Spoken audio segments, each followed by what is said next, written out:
Halo, kembali lagi dengan saya Suci Wulandari dari PPKD Jakarta Selatan Angkatan ketiga tahun 2025 dari kejuruan data analis. Kali ini kita akan membahas dashboard yang diperoleh dari Power BI. Kali ini saya akan menjelaskan hasil analisis penjualan pada dashboard Gadget Overview berdasarkan dataset dummy yang telah disediakan sebelumnya. Dashboard ini memberikan gambaran umum mengenai performa bisnis gadget berdasarkan kategori dan brand yang meliputi orders, profit, average orders value, dan juga klaim. Dari dashboard ini diketahui adanya total customer sebanyak 4.200 orang.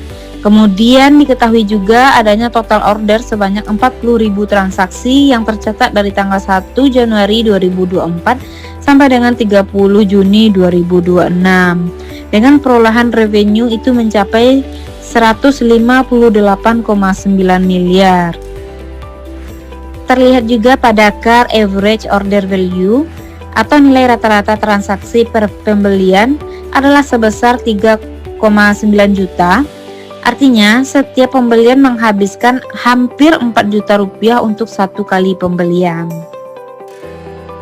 Dari seluruh transaksi penjualan tersebut, transaksi order sebanyak 40.000 tadi, ternyata bisnis telah mencatat profit margin sebesar 24%. Angka 24% ini menunjukkan efisiensi yang cukup baik, di mana memiliki arti dari setiap satu pendapatan, perusahaan berhasil memperoleh laba bersih sebesar 0,24 rupiah. Karena semakin tinggi persentase profit, maka menunjukkan semakin bagus kinerja perusahaan. Sementara pada claim rate sebesar 10% yang terlihat di CAD, yang berarti 1 dari 10 produk yang terjual telah diklaim oleh pelanggan. Angka ini biasanya masih tergolong sangat wajar, namun masih tetap harus menunjukkan adanya ruang untuk peningkatan kualitas produk dan ataupun layanan purna jual. Selanjutnya pada bagian others claim dan approved claim, itu terlihat bahwa ada 60,68% dari klaim telah berhasil disetujui, sedangkan 39,33% lainnya itu tergolong ke others claim atau belum disetujui. Persentase ini menunjukkan bahwa mayoritas klaim pelanggan sudah ditangani dengan baik. Sedangkan berdasarkan brand, Khatulistiwa menjadi brand paling menguntungkan dengan total profit mencapai 8 miliar, diikuti oleh Bumesel, Merapi, Garuda Phone, dan Andalas.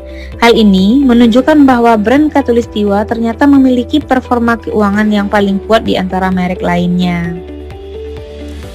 Dashboard ini juga dilengkapi dengan satu kontrol interaktif yang disebut dengan slicer yang berada di kiri atas dengan tulisan kategori dan juga brand, ada juga tulisannya date. Nah, slicer ini berfungsi untuk memilih salah satu kategori ataupun brand berdasarkan rentang waktu tertentu.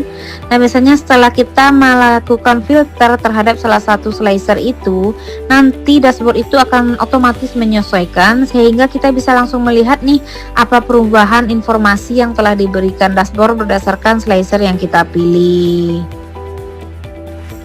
Sehingga secara keseluruhan, dashboard ini menunjukkan bahwa bisnis gadget memiliki kinerja yang sangat solid dengan pendapatan yang tinggi, margin keuntungan yang sehat, dan nilai transaksi pelanggan yang besar.